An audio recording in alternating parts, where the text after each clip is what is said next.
And you're live, Chairman. Thank you. Thank you, Tara. Good evening and welcome everybody to this meeting of the Council on Thursday, the 11th of July 2024. My name is Councillor Kevin Lagan and I am the Chairman of the Council. Members, by streaming this meeting live as well as recording and by being present in the meeting, you're giving your consent to being recorded. During each item, please put your hand up to indicate if you wish to speak. I will then invite you at the appropriate time. Could I ask members to avoid approaching the top table as this could create interference with the cameras and the live stream. And please note that the YouTube live stream sound recording is dependent on the correct use of microphones. Therefore, can I ask that when invited to speak, remember to turn your microphone on and turn it off when finished. And please reference a page or a paragraph number when referring to an agenda paper and keep your contributions as clear and concise as possible. Thank you. Item 2, which is apologies for absence. Tara, could I please have apologies? Thank you, Chairman. Apologies were received from Councillor Shaughnessy. Thank you. Thank you very much indeed. We move on to agenda item 3, which is minutes of the Statutory Annual Council of the 16th of May 2024. It is recommended that the minutes of the Statutory Annual Council meeting held on the 16th of May 2024, which are found on pages 7 to 30, are approved as a true and accurate record. I so move. Do I have a seconder? Seconded by Councillor Pratt. Members, can we agree that by assent or any comments? Agreed. That's been agreed, Tara. Thank you very much. Agenda item 4, members, is it's the minutes from the 28th of May, and it is recommended that the minutes of the extraordinary meeting held on the 28th of May 2024, found on pages 31 to 38, are approved as a true and accurate record. I so move. Do I have a seconder? Councillor Morgan, thank you. Members, again, any comments, or do we agree by assent? Agreed. Agreed. Thank you very much indeed. Item 5, which is disclosure of interest. To disclose the existence and nature of any disclosable pecuniary interests, other registrable interests and non-registrable interests relating to items of business on the agenda, having regard to paragraph 9 and appendix B of the Code of Conduct for members. And members are also reminded that they need to disclose any such interest as soon as you become aware, should the need arise throughout the meeting. Thank you. Agenda item 6 is public questions, and I can advise that we have received a question to the Leader of the Council from a member of the public, Mr. Tom Kelly. Details of the question received and the prepared response from the Leader of the Council were found today on the supplementary pack that was circulated, found on pages 3 to 4. Mr. Kelly, you're in attendance, and just to remind you, Mr. Kelly, before I invite you up, that with our operating protocols, you're entitled to ask your question only. So please come up to the horseshoe, and if somebody could give Mr. Kelly a microphone, that would be most welcome. Couldn't hear a word you said, Chairman. I'll soon mention it again, Mr. Kelly, thank you. You want to start now? Start whenever you're ready. Okay. Where the members of the Strategy and Resources Committee and those of the Car Parking Tasks and Finish Working Group, fully aware of the fact that there were once 10 free parking slots in the White Horse Lane car park, that 5 were removed, which led to the chaos of people waiting for slots, and that in turn was the excuse put forward by officers and members to remove the final 5 altogether. A decision which was of no benefit to members of the public attending the library, the only remaining bank, or quick shopping, or donating items to the charity shops, as the new ones in the Gasworks car park or Burt Lane are at a distance, making it likely they will overstay their welcome. Mr. Kelly, thank you very much indeed. Leader, thank you. Thank you, Mr. Kelly. The Council recognises the value of the 30 minutes free parking bays to our residents and visitors, and is committed to ensuring that a number of these remain available to use whilst visiting the town centre. The White Horse Lane car park is our busiest car park, with a significant level of constant vehicle movements during the day. The relocation of free parking bays from this car park will ease the congestion caused by drivers waiting for these bays to become free, whilst retaining a number of free spaces at alternative car parks in the High Street, including Butt Lane and High Street East. We have also increased the number of free spaces in the town. Butt Lane car park is still a very convenient for the High Street and the layout of this car park enables movements of cars more efficiently, reduces congestion and exhaust emissions that were being created previously by having the free spaces in White Horse Lane. Leader, thank you very much indeed. So we now move, Mr. Kelly, no, you have no right of reply, thank you. So Chairperson's announcement, I have a couple of announcements. Members, you will be informed today that agenda items 17 and 18 have been withdrawn and therefore won't feature on the agenda going forward. We also have a couple of more pleasantries. The first one is, I know this is Mr. Quelch's penultimate council meeting before his retirement, so I know that these some people are going to be here this week and some people are going to be missing on the next extraordinary meeting. But I just wanted to actually pay tribute to Mr. Quelch and say thank you very much for all his service for the council and personally for all the guidance and the support that he's given me as chair. It's a very tricky position to be in to make sure that you get the constitutional delivery of the council correct, and I certainly couldn't have done it without Mr. Quelch's help and guidance, so I appreciate it very, very much indeed. Thank you. Thank you. Thank you. Thank you. And the last Chairman's announcements is we all wish England well in the Euro 2024, so get behind our country, hey? So thank you very much indeed. We now move on to agenda item 8, which is the minute book, and this is to consider any recommendations brought forward from committees as detailed on the agenda.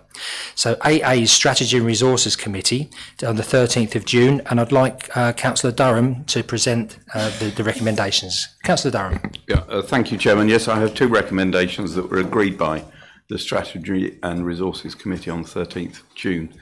The first item is the council tax empty homes premium policy, which is a revision.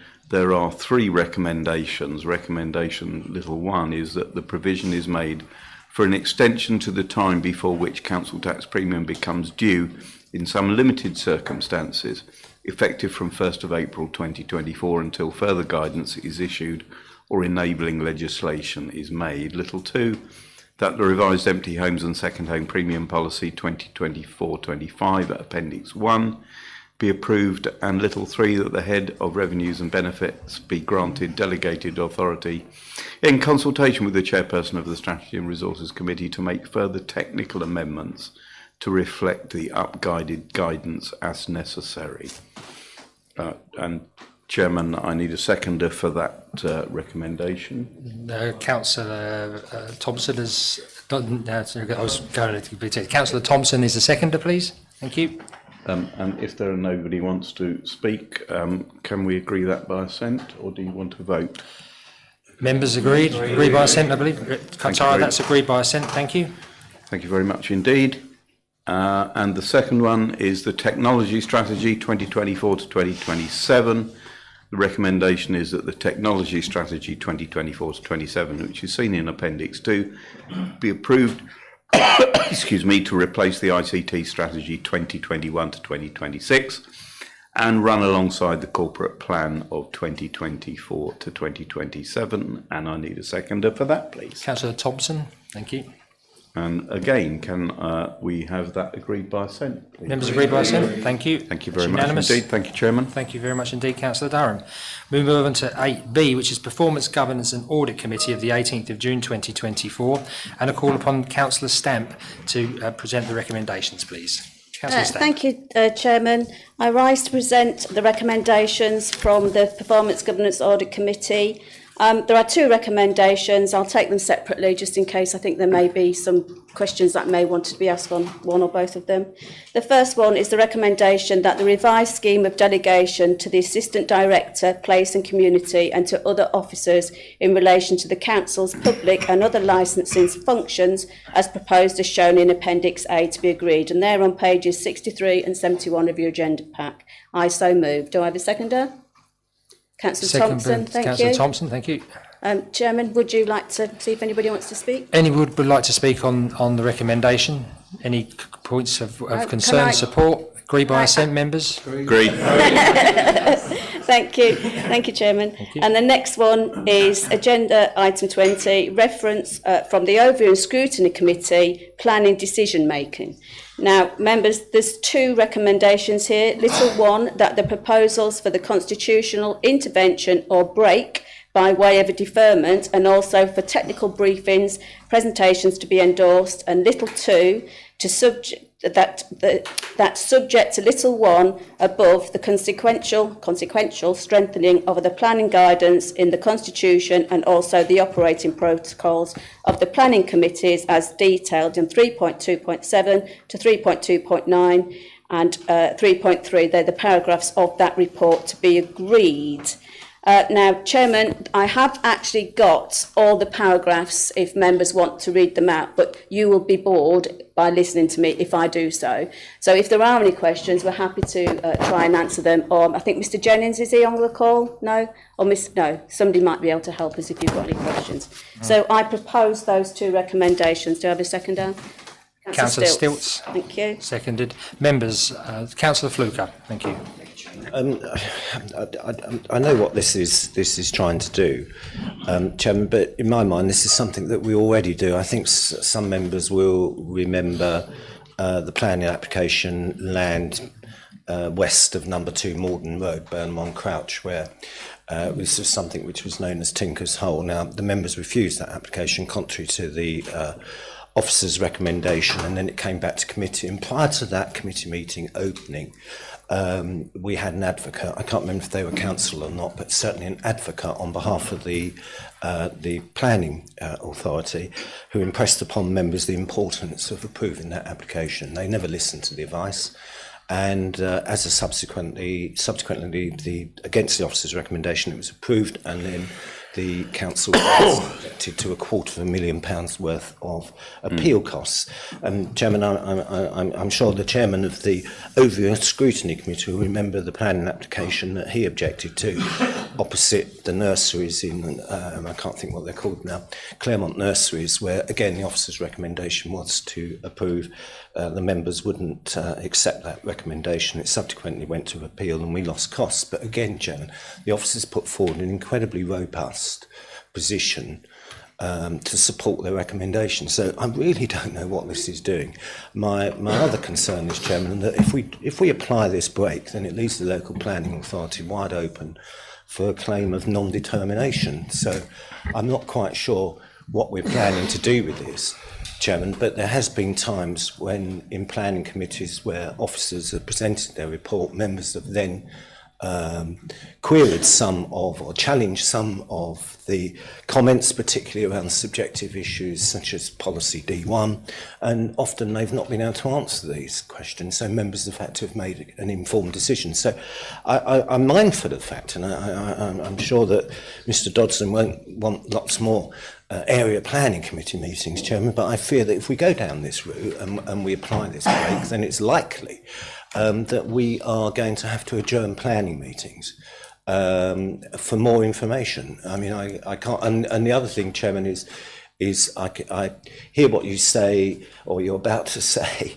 that officers can be online and give information, but that doesn't always necessarily work in the situation where we're streaming meetings, Chairman. So this isn't really something I support. I actually think the Constitution covers it off anyway, but I think the thing here is to look at the appeal rate in relation to officer-made decisions, delegated decisions, and those made by members.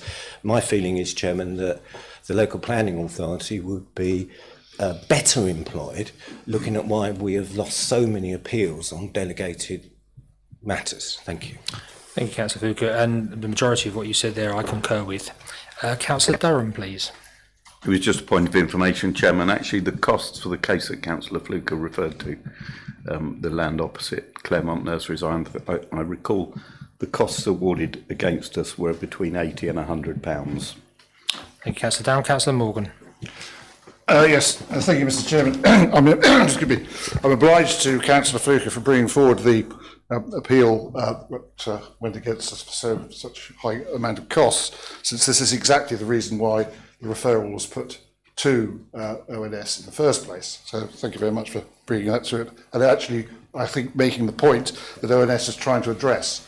And that is basically to save our council taxpayers money, in that we officers have the opportunity to sort of basically reiterate the words of Oliver Cromwell when he addressed the recalcitrant Kirk: "I beseech you in the bowels of Christ, think it possible you may be wrong," and give the opportunity for people to think what is happening here. And officers can therefore come forward and say, look, I think you may need to think about this again, reconsider it, here are the reasons. If the committee is then minded to continue, then of course it was perfectly able to do so. But it gives that opportunity for a pause, a break, and thereby hopefully saving any further considerable costs being held against the council. And as such, I therefore commend it to the council and the members. Thank you. Thank you very much indeed. Any other member wish to speak on this matter? Yeah, Councillor Stilts, please. No, I'm not going to stand. Stand up there.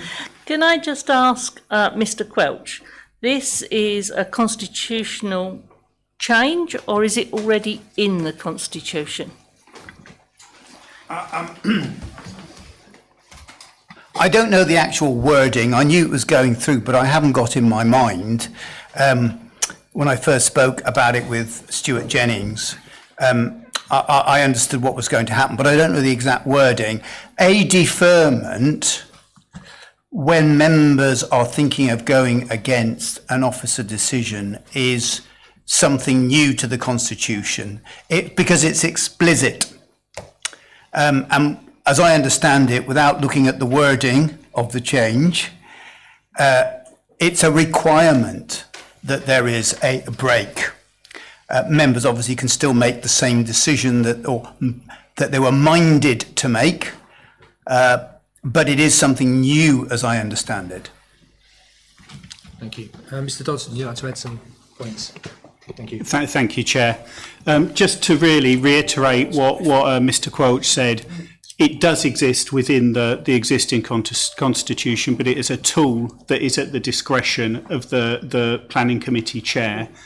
The change is that this does make it more compulsory for the break to be applied and for the chair to consider that action within it. But it is, the word, it exists as a current tool for them to consider. Thank you. Thank you very much, Mr. Dodson. I've got next Councillor Whiffin. Thanks, Mr. Chairman. A couple of things. Sorry. The first thing is what is the statutory time frame for the planning, and how will this break affect that? Like, what I'm trying to say, sorry, is if an applicant decides to appeal if it's out of time, how does that work? Mr. Quelch. I'm trying to remember, but it's a simple application, I think, is 8, and then a major application is 13, and I think if there is an environmental statement, it's 16 weeks, so it depends on the type of application. I might have got that wrong, but there are differences. Yeah, that's 8 weeks. So, sorry, how long will the break be, or how long will it be deferred for?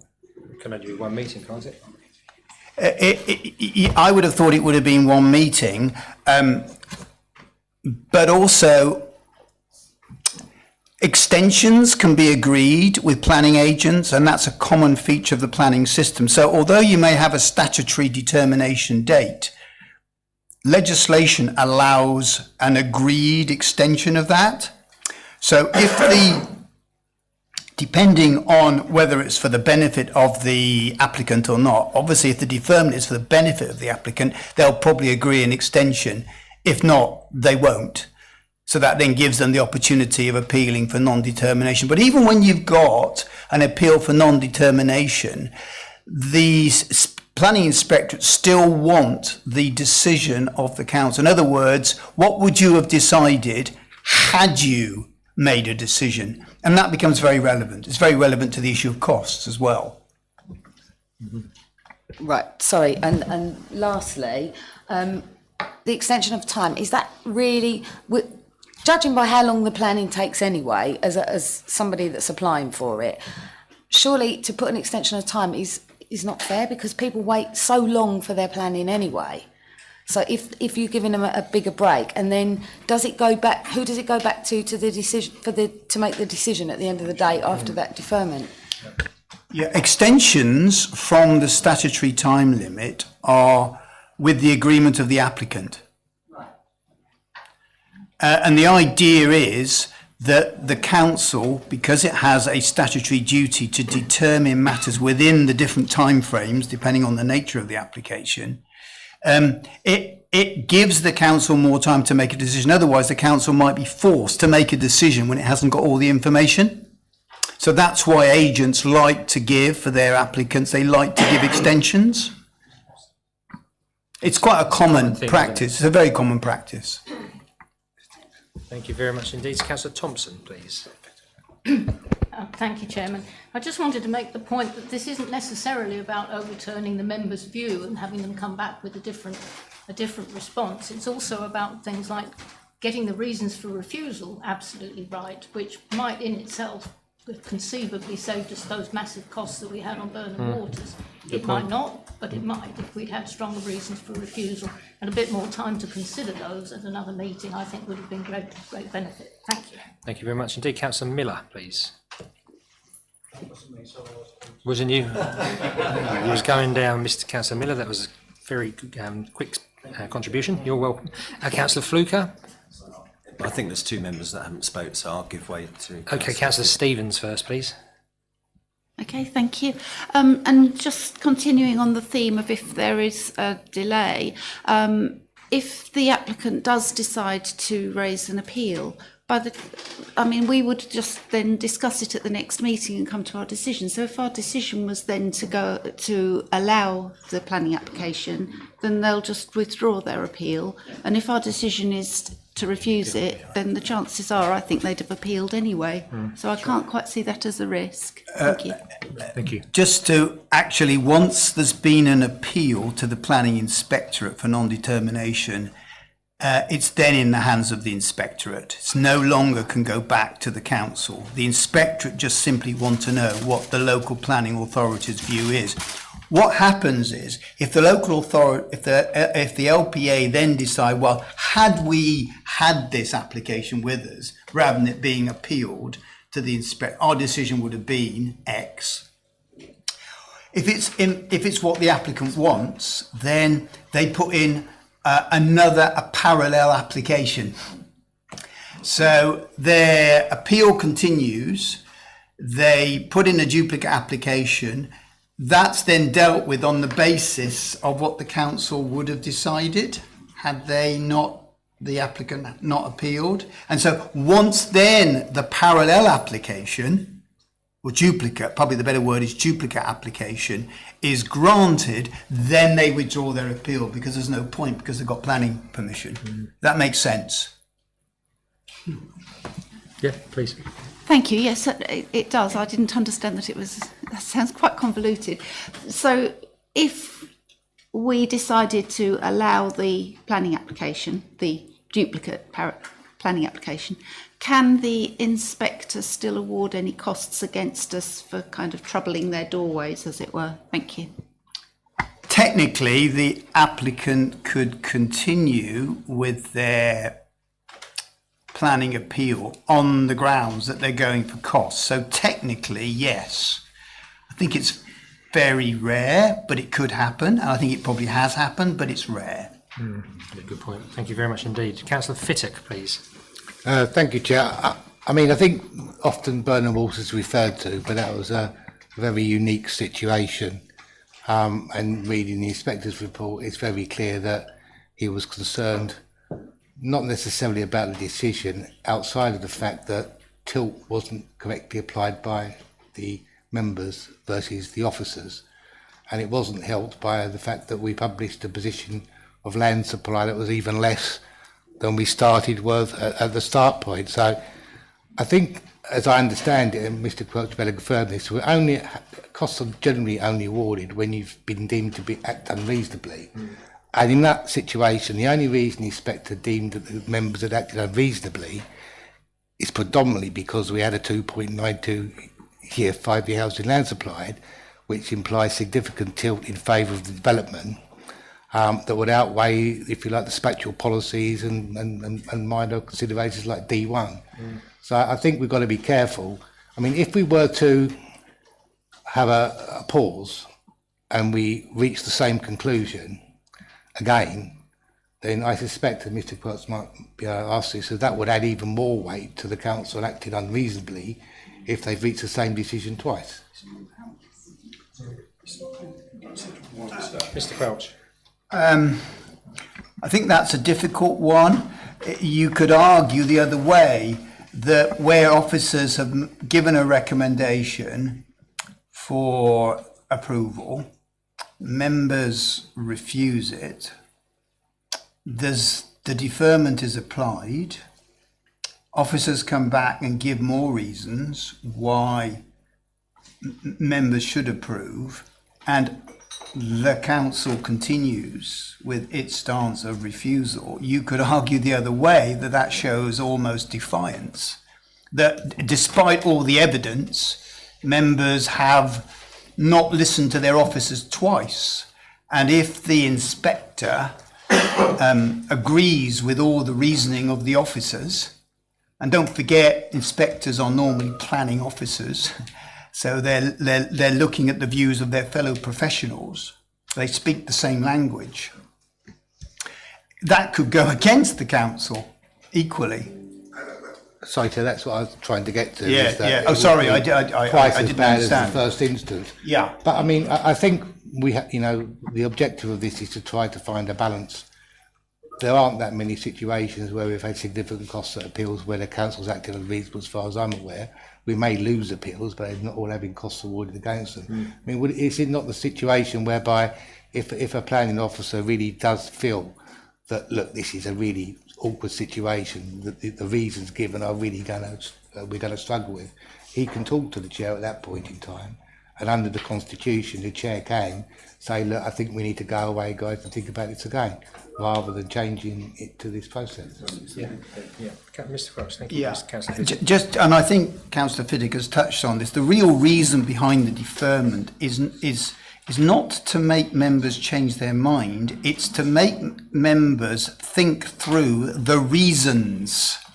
Because if they've had an officer's report that is very strongly in favour of granting, and members refuse, and there's nothing in the report that they can actually rely on, because it's not, in some reports you could go either way, and the officer's saying, well, you could refuse, but on balance. Well, then members have something they can go on to give a reasoned refusal.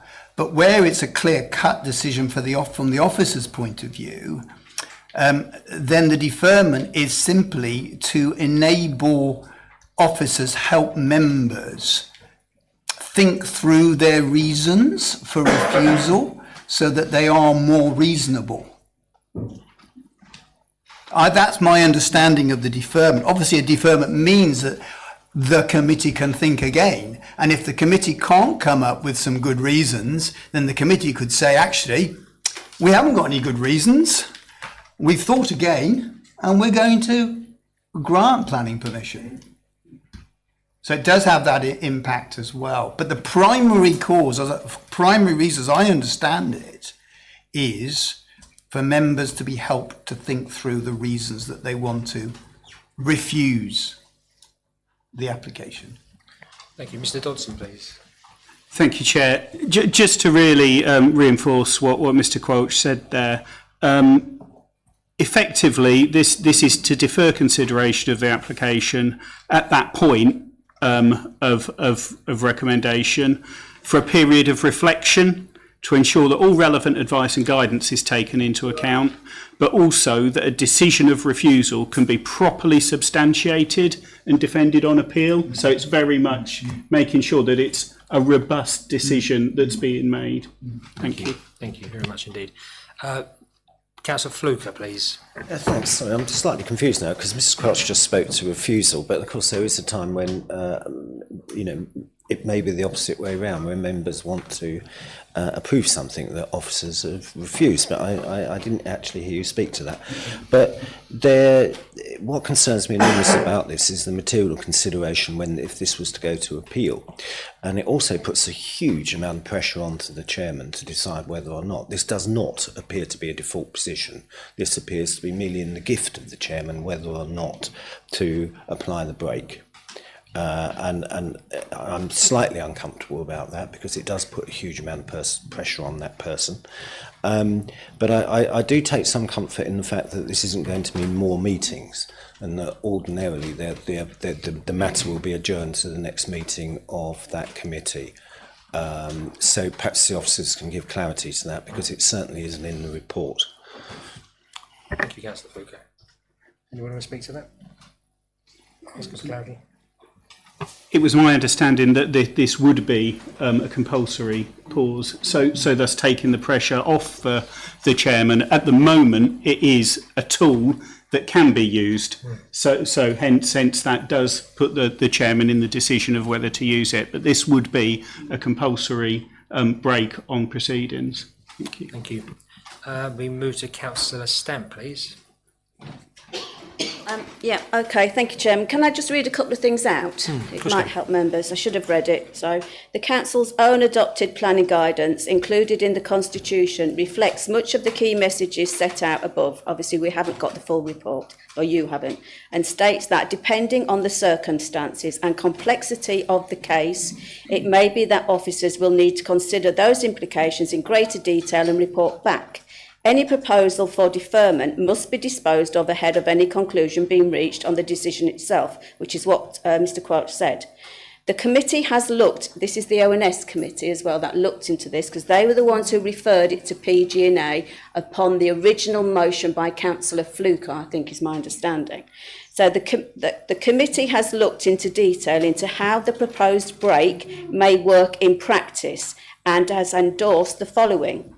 Now, this is important. It will only apply when the committee is minded to overturn an officer's recommendation of approval, and not the other way round.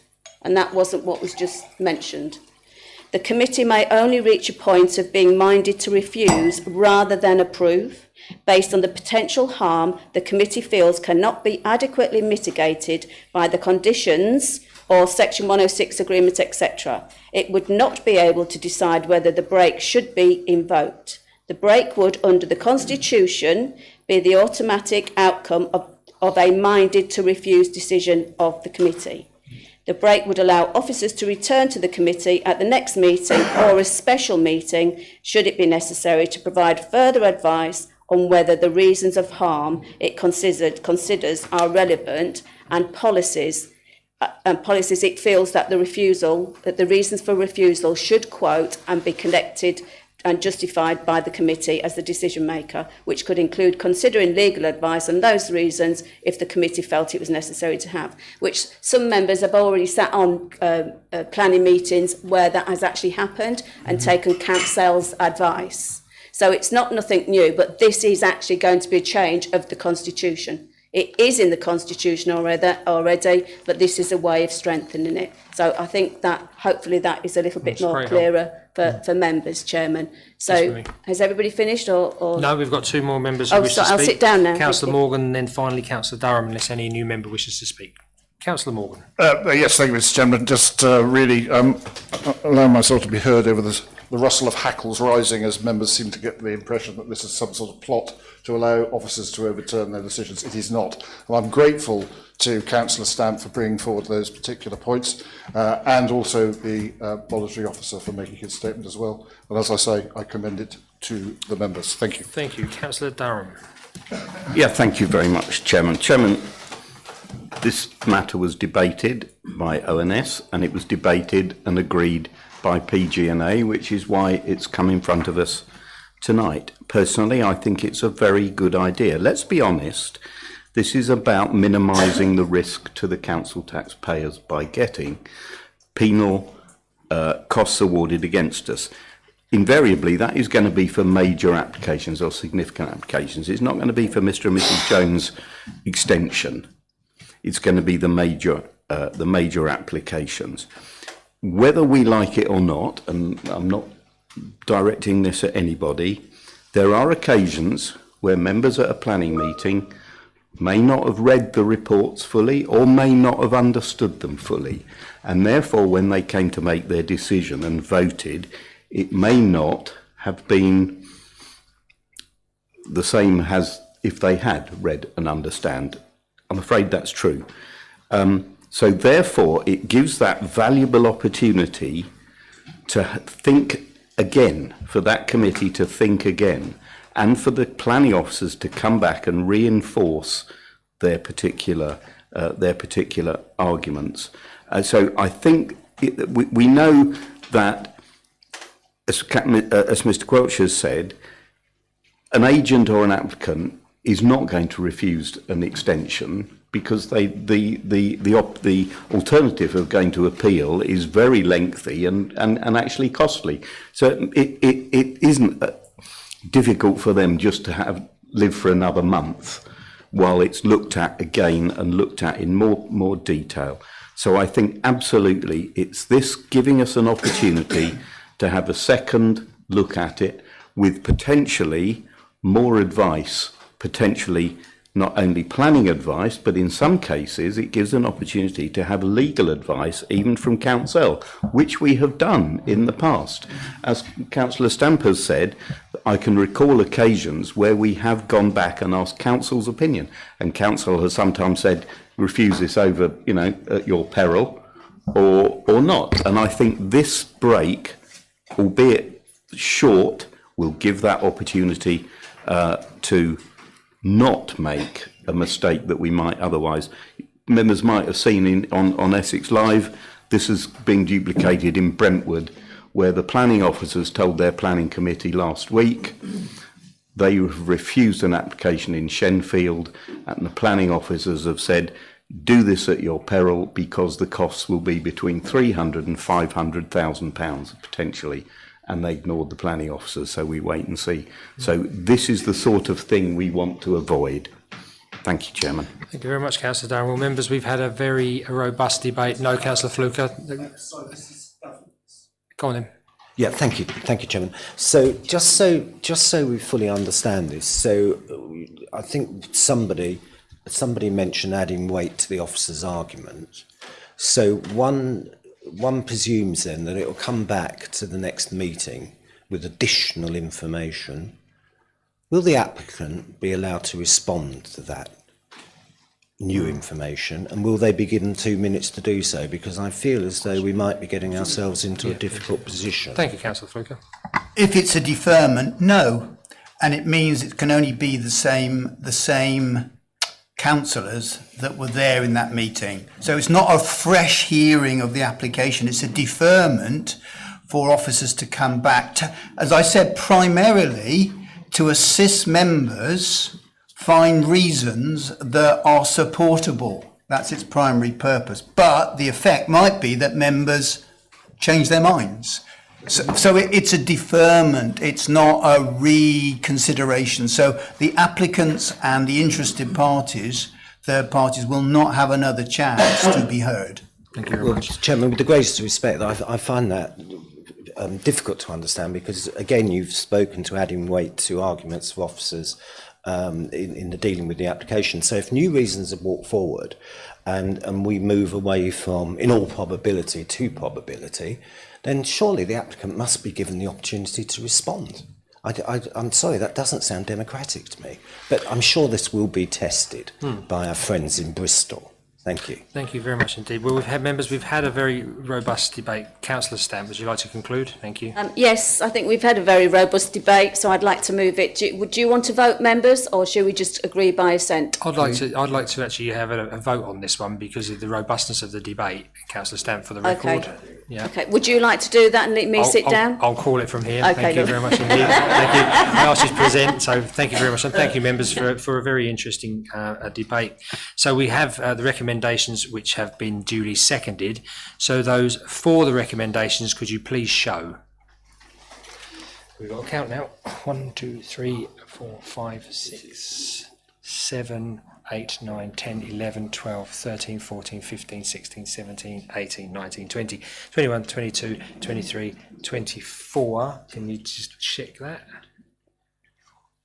25? I think 25. You make it 25. So, Tara, that's 25 for. Those against, please. And mine too, please. So it's Councillor Fluker and Councillor Lagan voting against. Thank you very much indeed, members.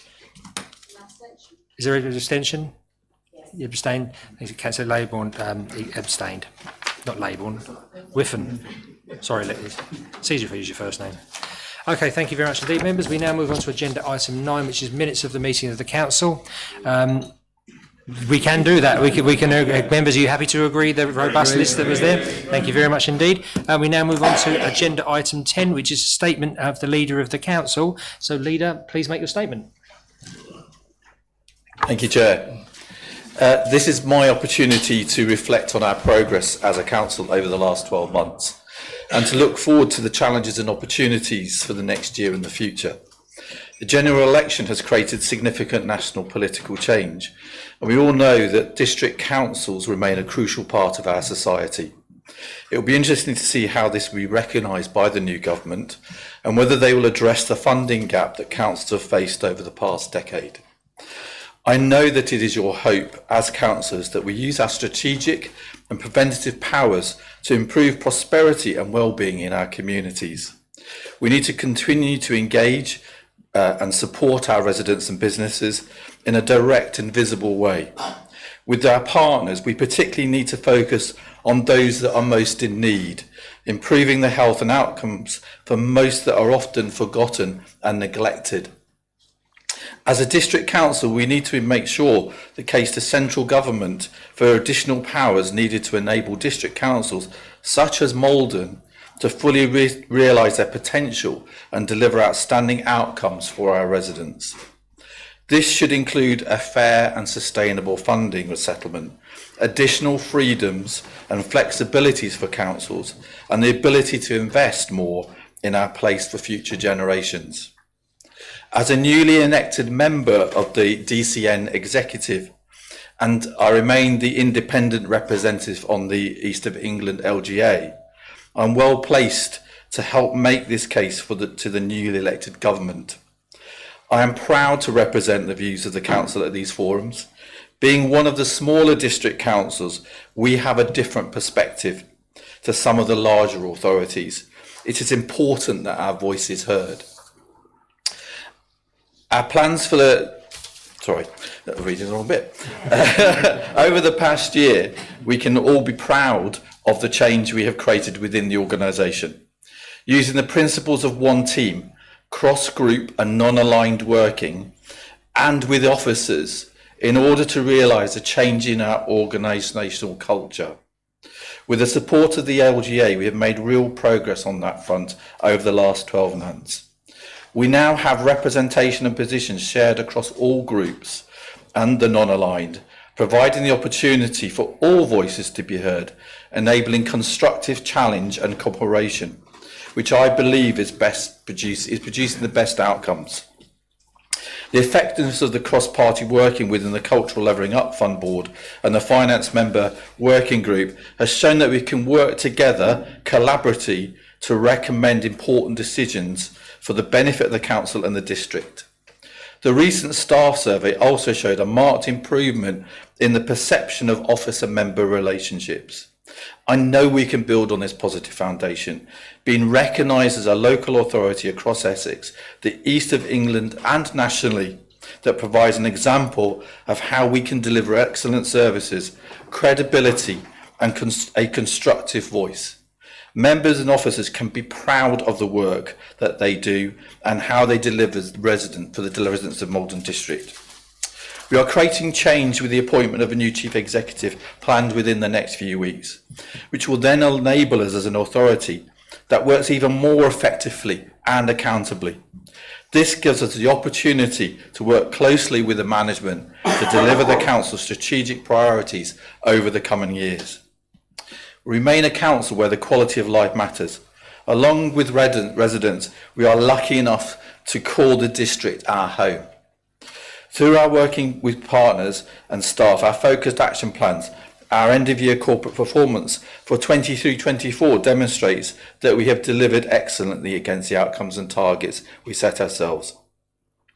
Members have seen the feedback display in the members' room, giving you an opportunity to identify what should be our focus in years 3 and 4 for the council and our corporate plan, where you can also suggest new ideas, new strategies where they're needed. On the 23rd of July in the evening, we will continue this feedback and come together to understand the challenges ahead and start to seriously think about where our efforts and resources should be focused over the remainder of the corporate plan cycle. And I look forward to hearing everybody's views in that arena. We know that residents value our local services and amenities, and we are making considerable investment in our community assets, such as the Promenade Park, through new play equipment, skate parks, for the benefits of local residents and visitors. It's important we continue to distribute funding through our Rural England Prosperity Fund and deliver the all UK shared prosperity funding to provide direct benefits to community groups and local businesses. We are working hard to improve our planning services and continue to drive forward our local plan, enabling us to be place focused and to begin thinking about updating our strategy so that we can include culture, arts, heritage, leisure and sport, so we can set out the future for our fantastic district. We have made significant improvements in our financial sustainability over the last year. We have set a balanced budget and are currently projecting health reserves in future years. Despite this, we cannot be complacent. We know that the national financial outlook remains challenging and that the local government funding settlement for future years is unlikely to grow, while demand for our services is ever increasing. We must use the window of this relative stability to plan for the future and to invest in initiatives that will deliver long-term efficiencies in how we operate. There is benefit in exploring the opportunities of working with other councils across North Essex as we have similar challenges ahead. We must continue to look outwards, build on our strategic partnerships, and we cannot deliver excellent outcomes on our own. Our ongoing engagement with One Maldon District and Mid and South Essex Integrated Board are good examples of this. I'm thankful for Councillor Stamp for asking the question at Essex County Council earlier this year around the district's deficit on infrastructure, which has enabled the creation of a Maldon board. I'm hoping that this collaboration with our partners will produce results. We need to continue with our partners on the issues that really matter to our residents, such as local healthcare provision, and deliver the best outcomes for the district. The power of communicating is inspiring. It is uplifting to see the residents of all ages taking part in Beat the Street, with 5,000 residents taking part across the district, achieving a total of 38,650 miles travelled. Next, we will deliver with our partners on the 3rd of August, the 18th of August, for the third year running, the UFest community event.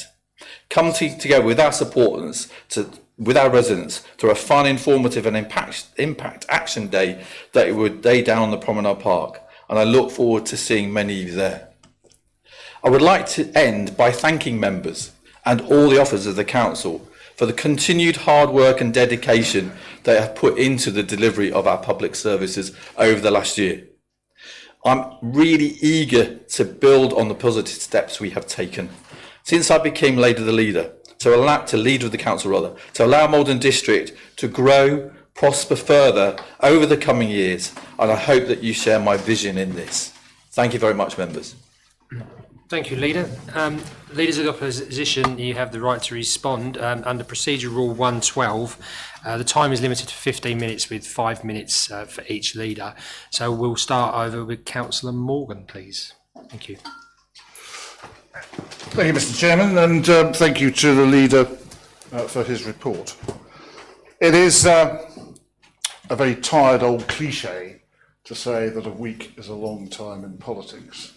But for us here in the Conservative group, it has particular resonance. And our heads may be bloodied, but I assure you they are unbowed.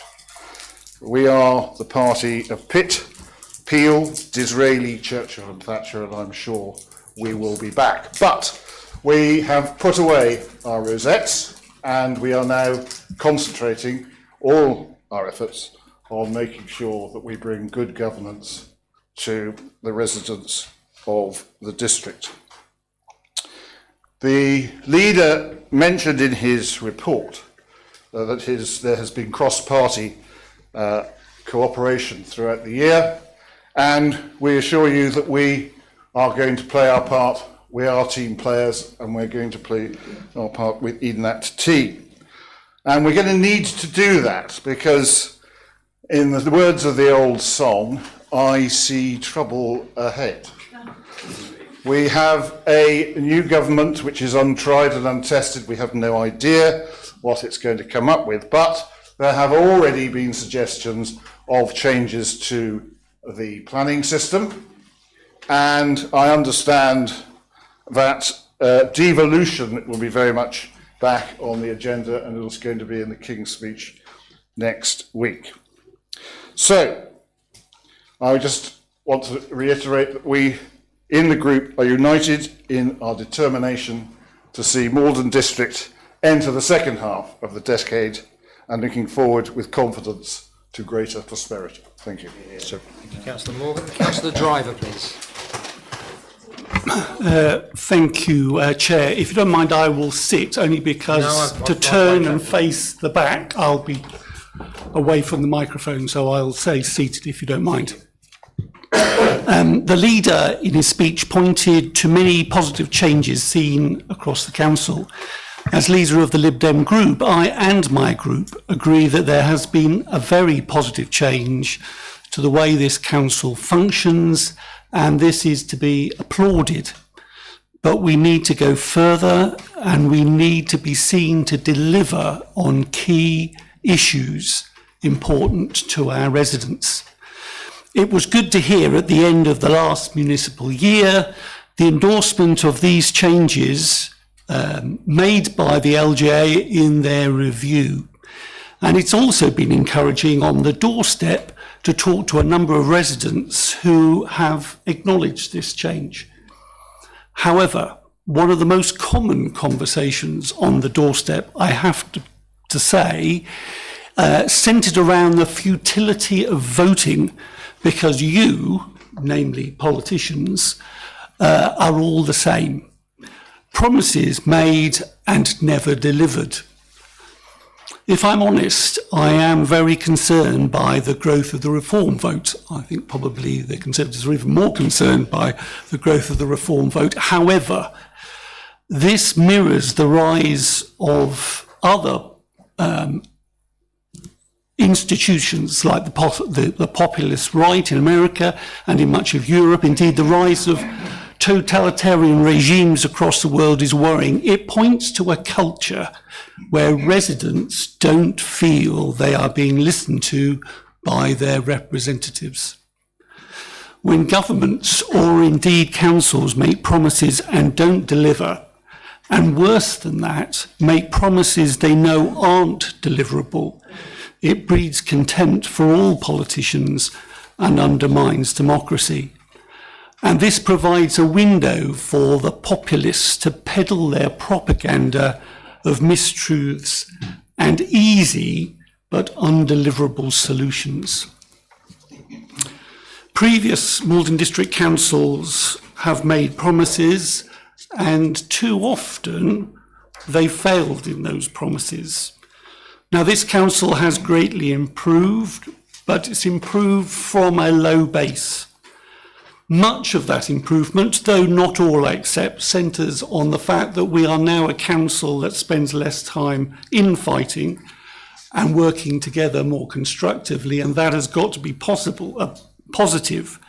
We also achieved a balanced budget, and that's no mean feat, but this in itself is not enough. I don't believe our corporate plan is deliverable. It promises much, and rather like the local development plan, will fail to deliver its desired outcomes unless much clearer priorities are identified and relentlessly pursued. Don't get me wrong, the corporate plan is good, but it tries to do too much. In relation to this, I believe the decision to appoint a CEO is a good one and points to a desire for a greater focus on delivery.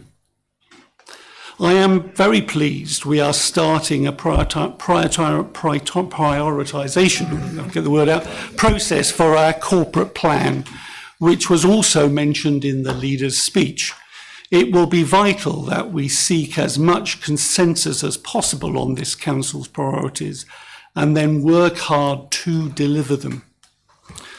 What the Labour government will bring is yet to be seen.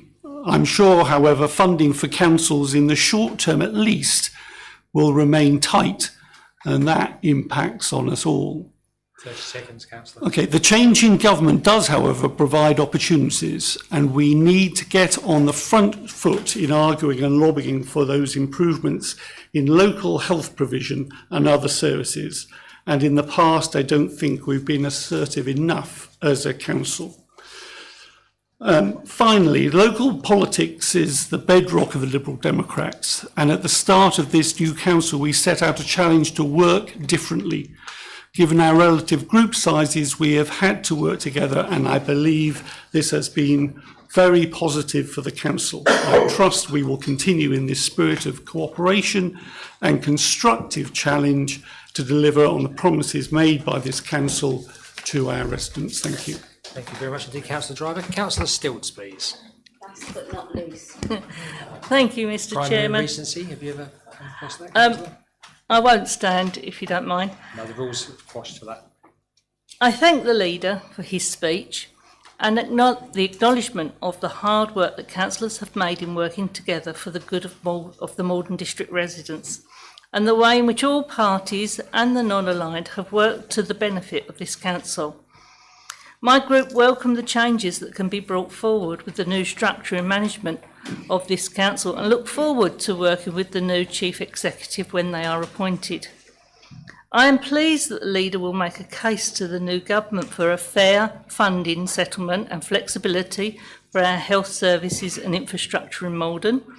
And hopefully the leader can also address with the new government the increase in the housing waiting list and the people in emergency accommodation because of the lack of affordable housing. It is good to hear the leader wants to work closer with businesses in the district, and hopefully we can bring forward more employment opportunities through business sites and small start-up premises in the new LDP, helping people to work locally and therefore reducing their carbon footprint. The leader alludes to us being a local authority where the quality of life matters, and we must not lose sight of what is important to our residents.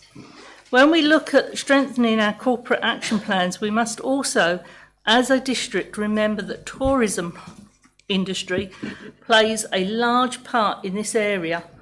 We need to make sure that this area is not forgotten in our future and that our district tourism is given the chance to grow and enhance the district.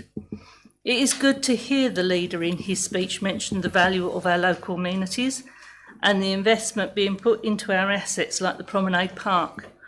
My group hopes that facilities in the rest of the district, including Riverside Park, will also benefit from this investment. My group would like to congratulate the officers involved in Beat the Street and those involved in the Walking Festival in the district, which it's in its second year. We look forward to this year and moving on to make improvements where we can and working closely together with officers and members. Thank you. Thank you very much indeed, Councillor Stilts. Leader of the Council, you have the right to respond if you wish.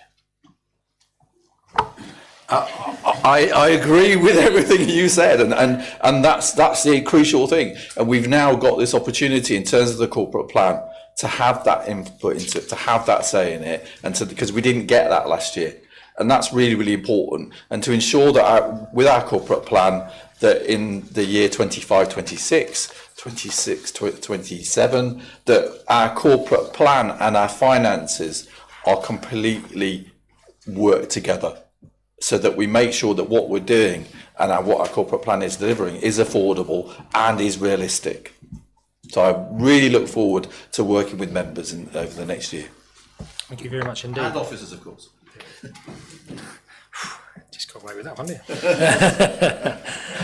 I always, those of you who know me well, it's quite wacky, and through the speeches I kept on having a song by Elvis Costello off the album Armed Forces, which was written by Nick Lowe, and it's a song that goes, "What's so funny about peace, love and understanding?" So just take that from me and play it. It's a cracking song. Yeah, good album, very good.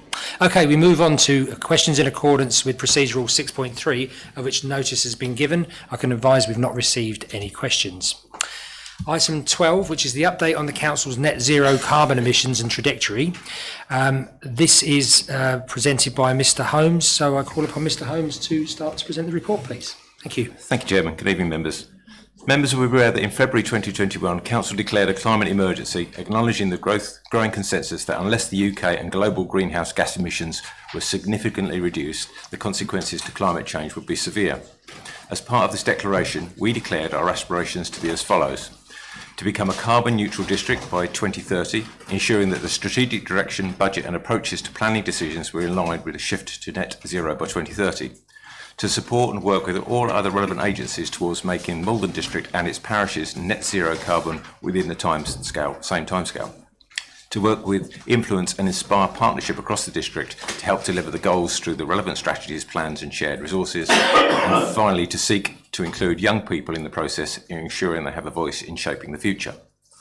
In November 2021, Council agreed the Climate Action Strategy, which outlined our 5 pledges: kick the car habit, create less waste, show nature we care, be a council that leads by example, and developing a strong policy commitment to climate action.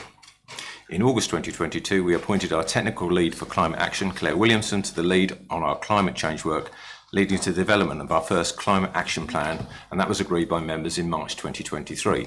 This pulled together a series of measurable targets and performance indicators to track our journey. Since then, officers have been made good progress in delivering upon those actions, and they include the development of 4 community climate groups, supporting community climate action initiatives and events, working with Essex Forest Initiative to establish tree planting projects for the district, launching home retrofit schemes like Home Upgrade Scheme and Energy Company Obligation, and developing an all-staff carbon induction course. One of the key actions with the Climate Action Plan was to develop a roadmap to net zero for Maldon District Council. This work has now been completed and the results are presented within the report to you this evening.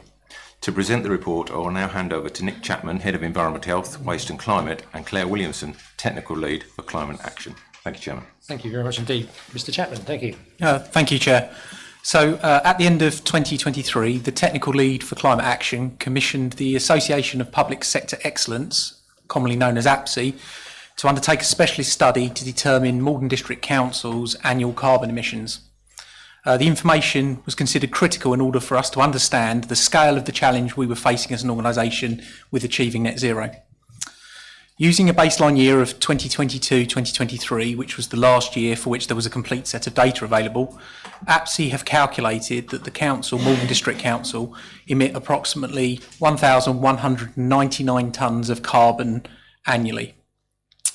The largest contributors to these emissions are our leased assets, including the leisure centres, which emit around 514 tonnes of carbon dioxide, and our refuse fleet, which accounts for just over 363 tonnes of carbon dioxide. Recognising that the Council has a stated ambition to be net zero by 2030, APSI developed a number of possible emissions trajectories to indicate the Council's emissions in different operational scenarios. We've extracted 2 of these for your consideration. The first, figure 2 on page 75, shows our emissions trajectory should we continue as normal without implementing any carbon saving measures. As shown in that graph, without any significant changes to operations, our carbon emissions will fall slightly and naturally over time. This carbon reduction results from anticipated greening of the national power network, resulting in lower carbon emissions from the electricity we consume. To compare with that, on figure 3 on page 76 shows a possible emissions trajectory if we were to implement all carbon saving measures as quickly as possible. Members should be aware when looking at that graph that even if we were to implement all possible carbon saving measures, the Council would still emit a small amount of carbon, around 119 tonnes of carbon, and this would need to be offset by other measures. Members will also note that in order to achieve the best case scenario presented in this graph by 2030, the model assumes that the council will begin to make significant cuts to its carbon emissions within the current financial year. In order for the council to deliver its commitment to net zero, significant investment will be required. APSI have provided a high-level estimate, which is presented to you within the report, but that is based on a number of assumptions and the true cost may be significantly more. In addition to the anticipated costs, officers have identified a number of barriers and challenges to achieving net zero by 2030, and these are also outlined in section 3.17 of the report on page 76. Our current net zero ambition is also slightly out of step with that of central government and Essex County Council, both of whom have set a target of 2050. And whilst this date does not necessarily need to influence the council, it will inevitably impact upon the availability of grant funding, development of future carbon reduction technologies, and development and implementation of carbon reduction policies, which in turn could make it harder for the council to achieve net zero. So with consideration to all of the information outlined within the report and Appendix 1 of the report, officers are now requesting that members provide us with some guidance and consider the creation of an appropriate working group to focus on the Maldon District Council's specific barriers to achieving net zero for the council and its assets. I'm happy to take any questions, Chair. Thank you very much, Mr. Chapman. Any questions before I move the recommendations? Thank you, members. Well, we have two recommendations there found on page 73 of the report, and we have recommendation little one that members consider the information within this report and accept the conclusions of the trajectory report. And two, the members agree the creation of a member and officer net zero working group that will consider the council's route to net zero, including making future recommendations to council on its strategy for achieving net zero. Do I have a seconder? Councillor Morgan, thank you. Members. Councillor Spenceley, Councillor Paula Spenceley, thank you. No need to stand. Okay, I'll sit down then. Yeah, please, yeah. Thank you. Thank you, Chair. So it's not always a populist thing looking at climate change. In fact, what was clear from the very recent election, and not wanting to get political about it, but certainly one populist policy of one group was to abandon net zero targets.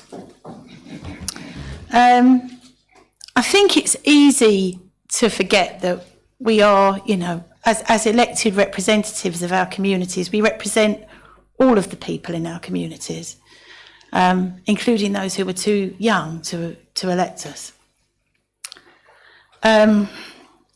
I had a really, since I've become a councillor, there have been many experiences which have been very notable for all sorts of different reasons.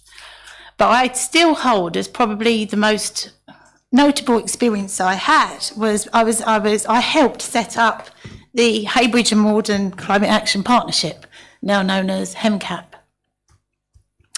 And what that made me realise is that, you know, it's easy to have all these arguments about climate change won't happen because of India or China or whatever, but climate action starts on the ground from the roots up in our community. And as a council, with our own assets, we have responsibilities that we cannot ignore. When I helped, and this is one of the things that makes me emotional about it, with that group, on the very second meeting that we had, very first meeting, we had, you know, quite a few people turn up, and I wasn't sure how many people would carry on to the second meeting. And I can see Miss Williamson over there, who knows what I'm saying is absolutely true. We had, and it's the first time I've seen it with any council matter, teenagers walk into the room. And that makes me proud, because that's where we engage them. And I think it's such an important thing for us to think about seriously going forward. It's no good having policies if we don't act on them. I believe that 2050 is too late. But nevertheless, it is what it is at the moment in terms of what we can achieve. But I would like to speak to support the setting up of this working group, because I think it's critically important, and I don't think it will be too long before everyone in this chamber is aware that it's the most critical issue we face. Thank you. Thank you, Councillor Spencer. Any other member wish to speak? Okay, Councillor Fittock, please. Chair, I think what Councillor Spencer has pointed out about young people being particularly engaged in this is quite relevant.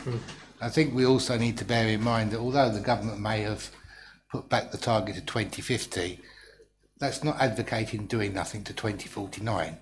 Really what the government has been saying is they need to balance this over a period of time because there's an element of diminishing return. I mean, there are lots of ways you can save, reduce carbon quite quickly, but then it becomes more and more difficult. You know, so I do think we need to move forward on this. We haven't got to necessarily race through it, but we can't just keep waiting because it's going to cost too much or because it's too difficult or because it's not widely supported when you go and ask to be elected as a district councillor. The government are really clear, they're still committed to the Conservative government work. They're saying that we maybe need to, you know, be realistic, we can't do it as a nation by 2030. So I would recommend that we move forward as fast as possible. Thank you, Councillor Fittock. Councillor Siddle. Thank you. I'm sorry, in the 1970s, I think Mr. Dodson was a few years after me. What I studied was environmental science, and at that time, I was really concerned about what we were doing to our planet and how we were damaging it. And one of the things that I've said over the last year or so is saying that we need to ensure that what we're doing is sustainable for the district. That's the most important thing for me. I went to a fantastic event last year with Ms. Williamson at Braxton Park, and there was children from a huge range of schools, and it's supported with Essex County Council and the clerks at Braxton Park, and it was an amazing event. And that's what we need to replicate. We need to ensure that we're doing that across the district and engaging with all ages in terms of this, and ensuring that we play our part in ensuring that we produce a sustainable, green, not polluting and not damaging our environment. And that's the crucial thing for me, especially as we have such fantastic areas of scientific interest across the district as well. So we need to ensure that we're protecting those things and we're involving our residents in any initiatives. Thank you very much, Councillor Siddle. Okay, we've got no indication that anybody else wants to speak from the floor, so we have two recommendations at the moment. We've read the recommendations, they've been duly seconded. Is that agreed by assent members? Agreed. Now, Chairman, do you mind? I forgot, I should have put my hand up before, but can I recommend that when the working group is formed, that they actually do write to the Secretary of State with their findings and try and push that at a higher level, don't just stick at district level? I think that's actually going to be the next point we're going to move on to. So not writing to the Secretary of State, but we've agreed that a group should be set up. Now we've got to set that group up. And we spoke earlier on today, and we think that maybe members, 5 members, 1 from each political group and 1 independent. How do members feel about that? Sounds good. And yeah, positive. So do each group have a nomination? Councillor Stilts, please. Yeah, I'm going to nominate myself for that group. Okay, that's seconded. So Councillor Stilt is for the Maldon support group. Councillor Driver, thank you. Could I nominate Councillor Paula Spenceley, please, from the Lib Dem Councillor group? Paula Spenceley, seconded by Councillor Swindle, and that's agreed. Yep, excellent. The Conservatives, please. Anybody interested in the climate? I didn't notice that question. We'll be back to you with it. Okay, we can't really fit. We need a nomination, yeah. Councillor Bowen.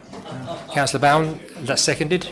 Thank you very much indeed. Councillor Pratt, that's seconded. So we've done all the groups, haven't we? No, we haven't. No. Oh, we haven't done you. Sorry, Richard. So nominate Councillor Siddle. I'd like to nominate Councillor Siddle. Siddle, that's seconded. Seconded by Councillor Stevens, that's Councillor Siddle, and a non-aligned member. Who would like to be Councillor Uma Noonan? Yes, you nominate. Siddle Norman. You don't have to stand up. Is that seconded? Well, okay. I would like to speak beyond. I can't be on a group. I'm all on my own. I'm my group. No, you're not aligned. No, you're not aligned. You could, yeah. Okay, right. Okay, so I would like to be on it, please. And that's seconded by Councillor Bell, so Councillor Siddle Norman is the non-aligned member. Thank you. I think that hits the 5 numbers. Members, thank you very much indeed. Thank you very much indeed, Mr. Chairman. Thank you. We move, and also Ms Williamson, thanks for all of the hard work and the great reports and the information that you provide us with. It's greatly appreciated, so well done, thank you. We move on to 13, which is outside body appointments, Essex Police and Fire and Crime Panel. This is found on page 4 of the agenda. The council needs to change the substitute it appointed to the Essex Police Fire and Crime Panel, they could get a longer name, at the council meeting on the 16th of May 2024. The substitute needs to be from the same political group as the council's representative, Councillor S.J. Burwood. The Liberal Democrat group has therefore been approached and wished to nominate Councillor J. Driver as a substitute on this panel. I therefore propose that Councillor J. Driver replaces Councillor Stamp as a substitute on this panel. I so move. Do I have a seconder? Councillor Burwood. Who's that? Members, can we agree that by assent? No, hang on. Councillor Stamp. Can I ask why? Mr. Welch. You've got to be the same political group, haven't you? Well, it's not our group, is it? It's not our group, is it? Just bear with us a sec. It's not our group. It's an outside matter. I can answer. Please, Mr. Dodson. Thank you, Chair. This is not our group. It is the County Council's group, and it's a stipulation of membership that it must be the same political group.